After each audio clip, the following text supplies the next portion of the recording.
Okay, welcome back to Gary's Economics. This week we are going to answer the question, are Labour unlucky? Or are they just rubbish? Okay, so this week is Labour conference. Labour, for anyone who is not in the country, are the traditional centre-left party of the UK. They are in government. They won an election last year. So just before the election last year, I did a video saying that Labour would win a massive landslide and then become incredibly unpopular very quickly, which is exactly what has happened. A lot of polls show it's the biggest and fastest ever fall in popularity for any new government in the country.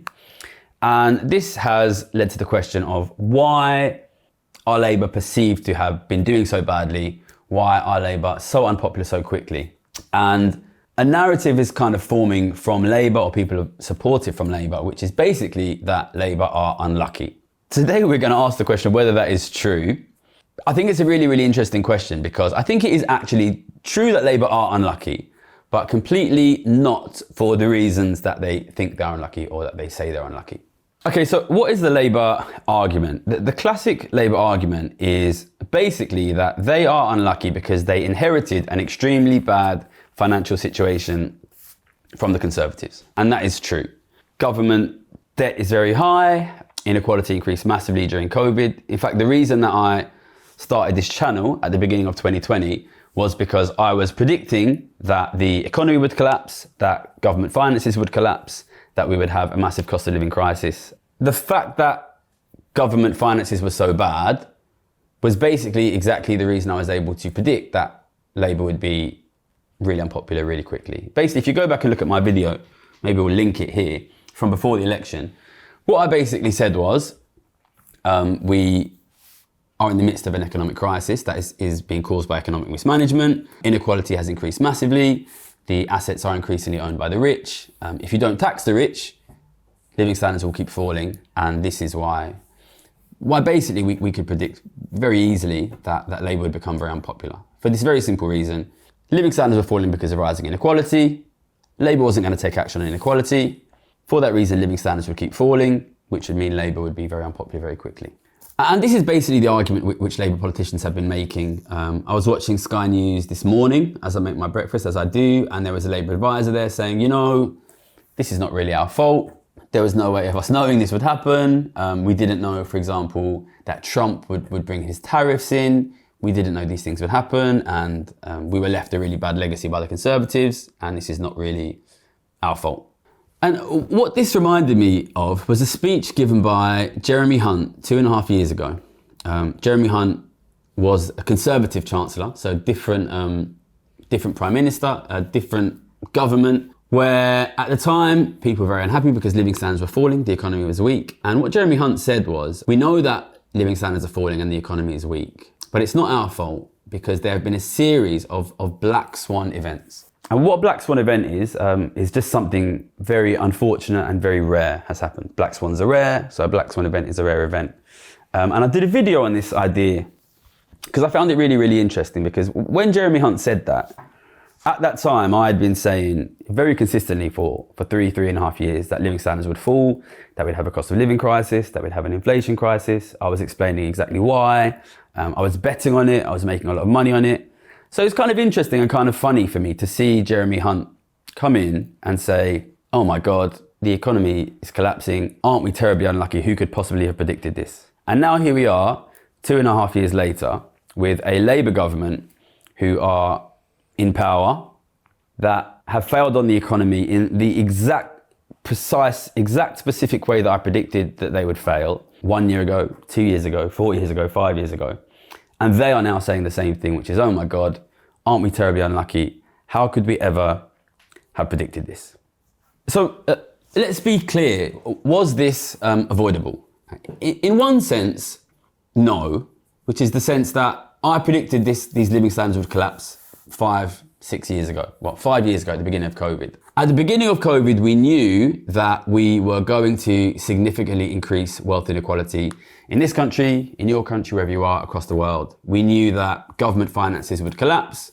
We knew that the rich would get much richer. really, it's not rocket science, right? If you massively change the wealth distribution in your country, if you massively impoverish the government and you massively increase the wealth of the rich, that will affect living standards in a predictable way. Your government will be poorer, your government services will get worse, the rich will get richer, their living standards will increase, and ordinary people will get less. This is like really obvious. So in that sense, what is happening now has been obvious ever since the beginning of COVID. Was it avoidable? 100% yes. There's this really frustrating way that people talk about government finances and government debt as if this is just like money which has just disappeared and we can never get it back, and like God has it now, we've sinned, we can never get it back. That money which the government gave out is sitting now in the bank accounts of the richest people in the country and the richest people in the world. What I said, you can go back and watch it in the beginning of my video, was if you want to avoid a cost of living crisis, a massive economic catastrophe, and massive decreases in living standards, you need to start working now to fix your tax system so that we, the people of the country, can reclaim that wealth back from the rich. If you do not deal with the problem you have in your tax system, which is that you're not really ready or willing or able to tax the rich, you will have no choice but to accept decreased living standards. We said this publicly. We got a decent bit of press even back in 2020. I wrote in The Guardian. I wrote for a lot of publications. By the time of last year's election, this YouTube channel was quite big, and we and the people that we work with were lobbying Labour pretty aggressively, saying basically this exact thing, which is when you come in, if you do not take action on massively increased inequality, inability to tax the rich, you will end up in a situation where basically you have no choice but to either slash the state or try and tax the middle class, which is exactly where the government are now. So was it fixable? Yes. If they had listened to us, could they have fixed it? Yes. So are they unlucky? No. Was it predictable? Yes. Could something have been done? Yes. Are Labour unlucky? No. I've been screaming about this for 5 or 6 years. Something could have been done.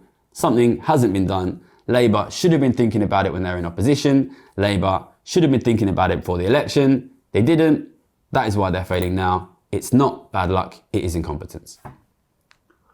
But the truth is actually much more interesting than that, in my opinion, which is once you look at things, once you take a bit of a step back and start looking at things on a grander scale, there is another way in which Labour actually have been unlucky, and what has happened is not Labour's fault. And that is the fact that this mistake which has been made by Labour, which is neglecting to look at the wealth distribution, to think about changes in the wealth distribution, to worry about changes in who owns the assets, is not at all a mistake which is unique to Labour. I didn't just predict that Labour would be unpopular, I also predicted that Rishi Sunak would be unpopular. And I predicted Rishi Sunak would be unpopular for the exact same reason that I predicted Labour and Keir Starmer would be unpopular. So what you have here is two political parties, opposite sides of the political spectrum, making the exact same mistake. And I did a video earlier this year, it might have been back end of last year, where I explained that Labour and Donald Trump would both fail again for the exact same reason, which is the exact same reason: failure to consider meaningfully the wealth distribution, changes in the wealth distribution, changes in inequality. So what you have here is centre-left Labour, centre-right Conservatives, right, I guess you could even call it far-right, Donald Trump. But it's not even just these parties. The Democrats made the same mistake under Joe Biden. Macron made the same mistake in France. The centre-left and the centre-right made the same mistakes in Germany, in Italy, in Spain, in Japan. The government is making the same mistake. So really, once you step back and you realise this mistake which Labour is making is the same mistake that the Conservatives made, is the same mistake Trump is making, is the same mistake basically every established traditional political party, even new political parties like Macron's party in France. When you realise all of these parties made the same mistake, you have to accept that really what is happening here is not at all in any way Labour's fault in particular. This is really quite obviously not a failing and not a mistake specifically of Labour, but really of the broader Western political class as a whole. And then if you take a step back even further, it's even bigger than that, because this is not a case of the politicians failed and, for example, the economists were right, or the journalists were right, or Even the traders were right. At the beginning of COVID, because of my background as an inequality economist, I was able to recognize very quickly that wealth inequality would increase a lot. And I was able to predict relatively easily that we would see the things that we have seen. Big increase in asset prices, big inflation crisis, cost of living crisis. All of these things were predicted. If you don't believe it, you can go and watch our first video on the channel in which all of these things were predicted. But it wasn't just the politicians who didn't really notice it at the time. Basically, nobody in the media was speaking about it. I didn't see almost anyone in academia speaking about it, with maybe a few exceptions. And even the traders, who I think I often talk about as maybe being a little bit better informed, a little bit more on the ball than the academics or the politicians, the vast majority of the traders didn't notice it. I've made a huge amount of money betting on these things since the beginning of COVID. That wouldn't be possible if the traders knew. So this mistake, this what I'm going to call naivety about wealth and naivety about wealth distribution and inequality, it's not just specific to Labour. It's basically every established political party in the Western world. And it's not even just unique to the political parties. This is basically a failure of understanding of pretty much the entire Western intellectual class. What is happening here economically is not that complicated. The big picture story is all there. Government wealth has collapsed. That wealth has gone to the rich. The wealth of the richest has increased massively. You can see that in the massive increase in stock prices, the massive increase in gold prices. The change in distribution is not that hard to see if you look at it. Nothing really made it clearer than COVID. In COVID, we had this unbelievably clear example of a period where we were obviously going to pause the economy for a period of time and massively increase inequality. Nothing could have been more obvious than the fact that that would be immediately followed by a massive fall in living standards for most people. It's not rocket science. If you massively change the distribution of wealth, that will be relatively quickly followed by a change in the distribution of living standards for relatively obvious reasons. And I think in my whole life, I'm 38 now, I've never seen anything as interesting, really, or as amazing happen as the discourse, or perhaps it would be fairer to say the lack of a discourse around the change in distribution during COVID. Because if anybody had taken the time to consider how will COVID change the distribution of wealth, anyone would have come to the conclusion that COVID will massively increase inequality of wealth. And yet nobody had that discussion. So I often talk about the total amount of money given out by the UK government since the beginning of COVID, which is over £1 trillion now, £20,000 per adult. The US number is over $13 trillion. We knew at the beginning of COVID, these huge amounts of money were going to be given out, which means that we knew with certainty that some group in society was going to accumulate a huge amount of money. We knew with certainty that the distribution of wealth would change, that the distribution of living standards would change. And yet nobody, not Labour obviously, but also not the Conservatives, not the Democrats, not the Republicans, not the centre-left party where you live, not the centre-right party where you live, not the academics, not the journalists, not the central bankers, not anybody even asked the question of where is this enormous amount of money going to end up, who is going to get richer, who is going to get poorer, how is that going to affect living standards? And it was so amazing that I would say it verges on beautiful. And what that shows us is very clearly, this problem is much bigger than Labour. It is a problem of the whole Western intellectual class. I've often used in some of my interviews a metaphor which I think really captures really quite well what is happening here, which is I say we have an economy which has cancer and we have a group of doctors who do not believe in cancer. And I think that really captures really very nicely what's happening in the economy. Because what you do have is a small group in society, really, the problem is really the very rich, the top 0.1%, that are rapidly increasing their wealth share. They're growing and they're growing and they're growing and they're growing their wealth. And they're squeezing everybody else's wealth out. And that has really obvious consequences. The most obvious consequence is just that other groups in society lose their wealth. And what we are seeing most sharply at the moment is the loss in government wealth and the consequence of the loss of government wealth. But we've also seen loss of ability of ordinary people to, for example, own homes without taking big mortgages, massive increase in debt of ordinary families. What you're seeing is their wealth is increasing, everybody else's wealth is decreasing. And that is really the primary cause of most of our economic problems. But most modern economists and politicians and journalists simply do not think of the economy in terms of distribution and inequality. And we'll discuss that more in this video and in next week's video. But I want you to think now, what would it look like if you had an economy that was being destroyed by growing inequality, and you had a political class and an economic class which never ever considered the distribution? What you would have is, because of that inequality growing really, really quickly, you would constantly see bad consequences, effects in the economy. Things like unaffordable housing, things like unaffordable state services, things like government austerity. These are all obvious things that would happen as inequality increases. But if the political class and the economic class wasn't able to recognize that it was being caused by inequality, what they would see is, we're doing everything right, and yet bad things keep happening, and we don't really understand why. We think what must be happening is that we are just really, really consistently unlucky.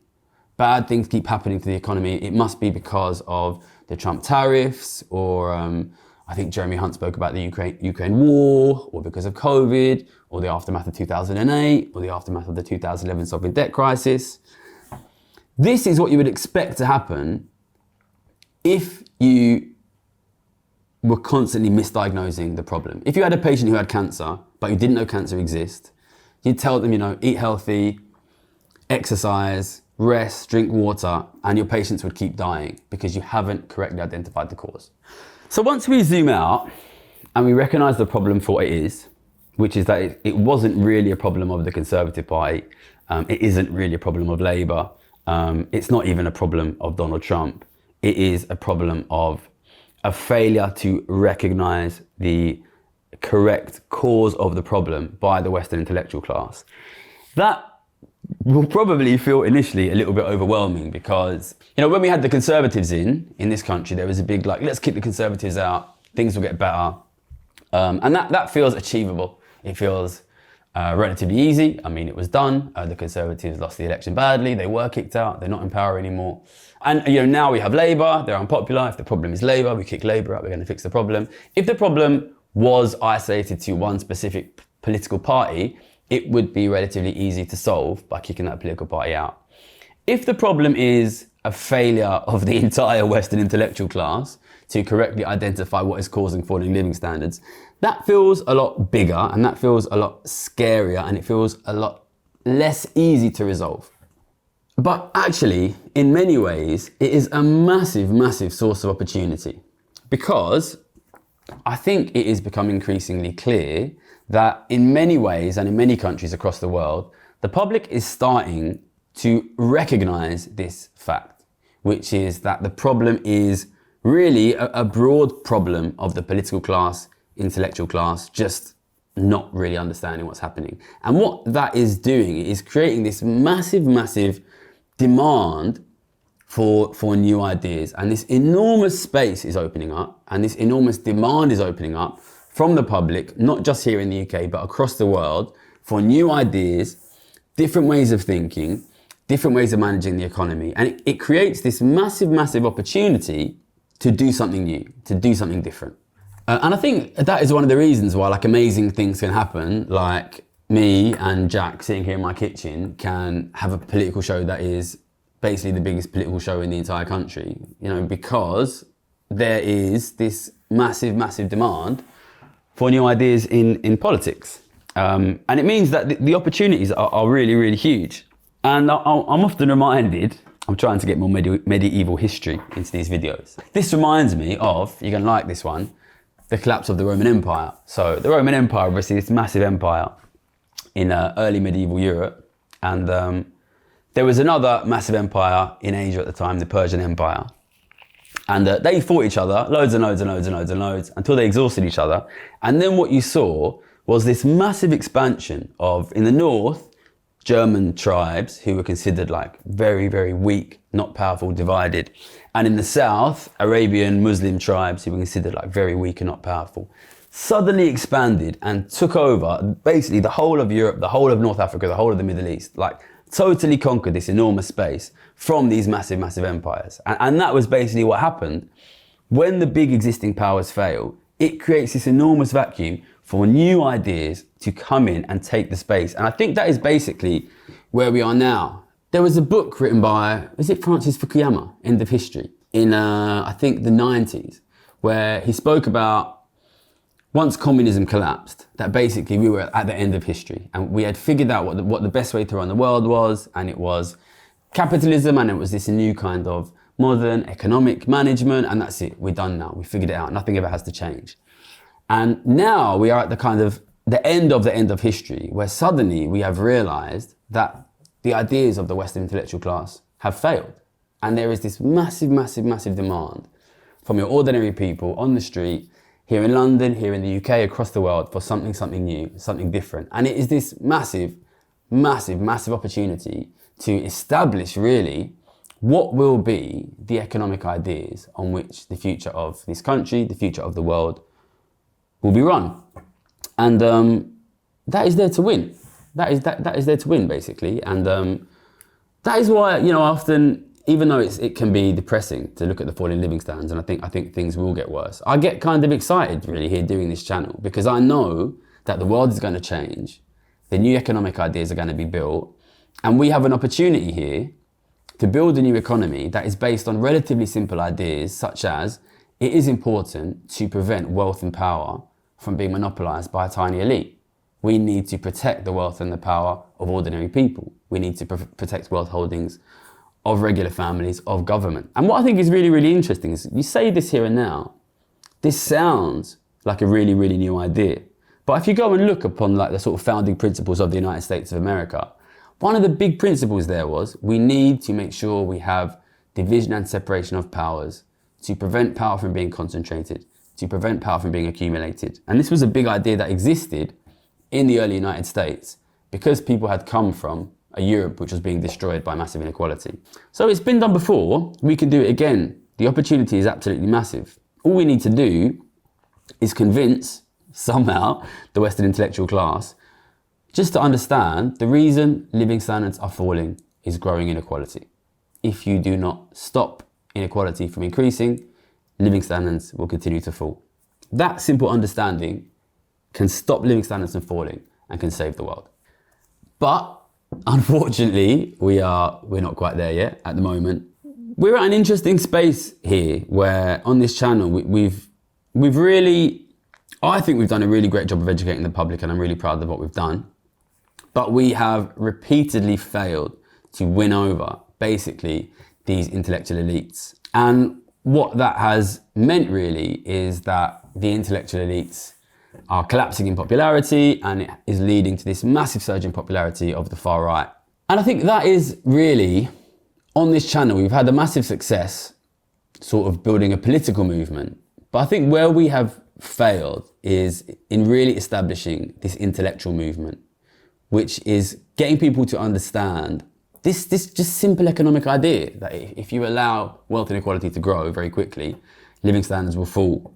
And I'm constantly reminded when I do this channel of my time at Oxford. So people who don't know, like I actually quit finance in 2014, and I tried loads of different things before I started this channel in 2020, including a 2-year master's at Oxford University. And I turned up at Oxford, like perhaps quite naively, having been a very successful trader, trading interest rates, thinking I could talk to the professor at Oxford saying, look, you know, you've got a very bad track record of understanding interest rates. You know, we can talk about why. I've made loads of money doing this. You can make loads of money doing this. I can show you the data. I can explain it to you. And basically, these guys had totally no interest. And that reminds me of where we are now, basically, which is you have this really interesting situation here in this country of a Labour Party that is desperately in need of money, desperately unpopular, desperately in need of more social media reach.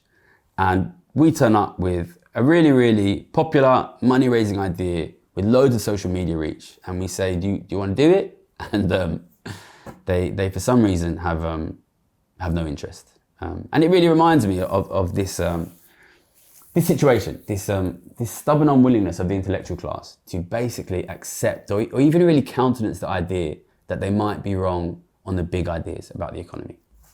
So the message is clear, I think.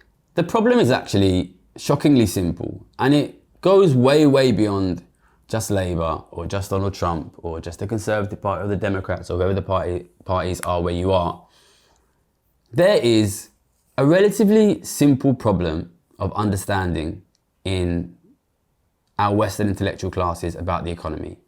They're very naive about the wealth distribution, about wealth in general. They tend not to look at it, they tend not to think about it, and as a result, they have allowed and are allowing the wealth distribution to become very unequal. If we don't do anything about that, living standards will fall further and further and further and further. That will create and is creating massive demand for new politics, new politicians, and until and unless the Western intellectual class is willing to adapt, willing to change, or the political left is able to build something powerful and popular, this will inevitably go the way of the far right. And as living standards fall and fall and fall, I suspect it will end up in a situation of, in the end, very extreme poverty and relatively extreme fascism. Okay, so on that very optimistic message, what do? So last week, or is it 2 weeks ago now? 2 weeks ago, I split my message into two messages. One was to people who don't want reform to win, and one was to people who do want reform to win. So today, I'm going to again split my message into two, which is one message to the public and one message to people who are in or might be able to get into this kind of intellectual elite. So people who can get university degrees and get fancy jobs in universities or government or political parties or the media. All right, so to the public, what I want to say is you need to understand this problem. I know if you haven't gone to an elite university, if you haven't studied economics, you might be used to being told, this is a problem for experts, this is a problem for intellectuals, this is not a problem for you. If this is not fixed, your living standards will collapse, and the intellectuals are not going to fix it for you. Don't be ashamed into silence. Understand it. The public is desperate for a new vision for the future, and in the absence of leadership from the political elite and the intellectual elite, you have a massive opportunity to fill that gap. I've spoken before on this channel about the importance of citizen journalists, ordinary people, conversations between ordinary people. The economy is going to change massively. The emperor has got no clothes. Everybody knows the existing political class, the existing intellectual class has failed. But the new future is yet to be built. The future is there to be built and to be fought for. You need to build it. Understand the simple problem. The reason that living standards are falling is because of growing inequality of wealth. If nothing is done about growing inequality of wealth, living standards will fall further. The only way to fix that is to fix an unfair tax system. Understand that yourself and be ready to push for that for a long time. The existing elites have failed. The space is there to be won. Win it. Okay, and now to the existing intellectual class, people who might have fancy jobs, fancy names, come from fancier places than me.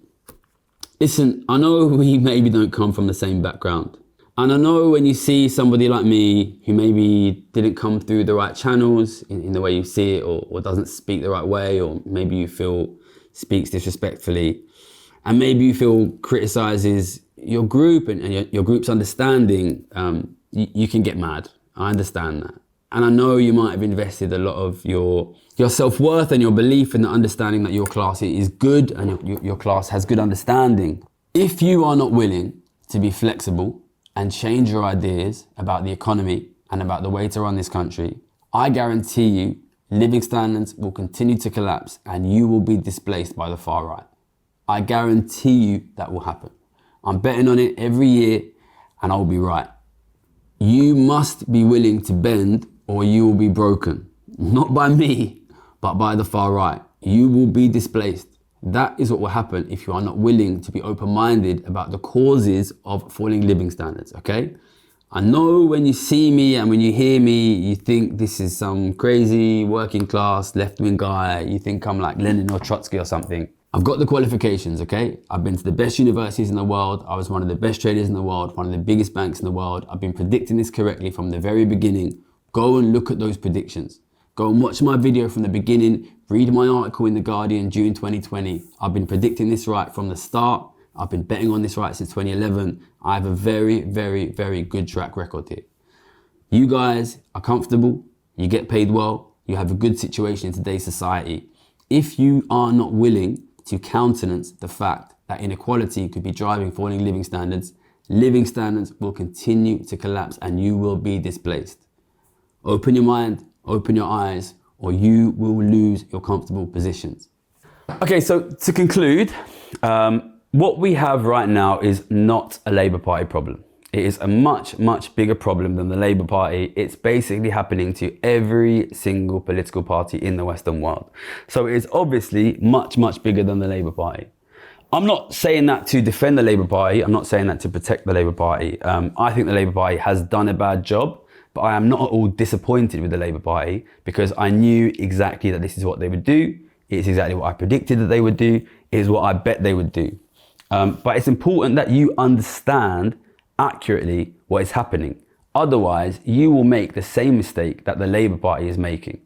The Labour Party's basic mistake is an incorrect diagnosis of the cause of the problem.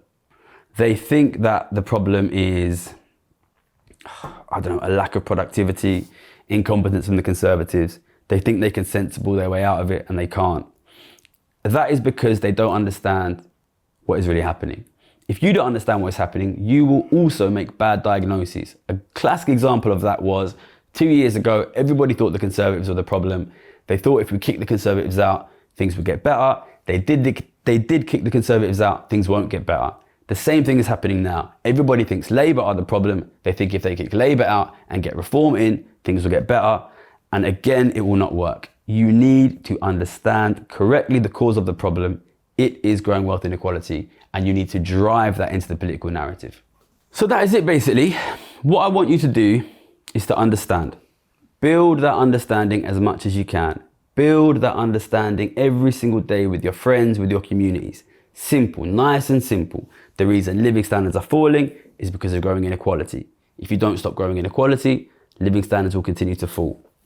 Listen, Labour will get more and more and more and more unpopular until and unless they accept that. And if they lose and reform come in, I guarantee you reform will fail and become more and more and more unpopular until and unless they accept that.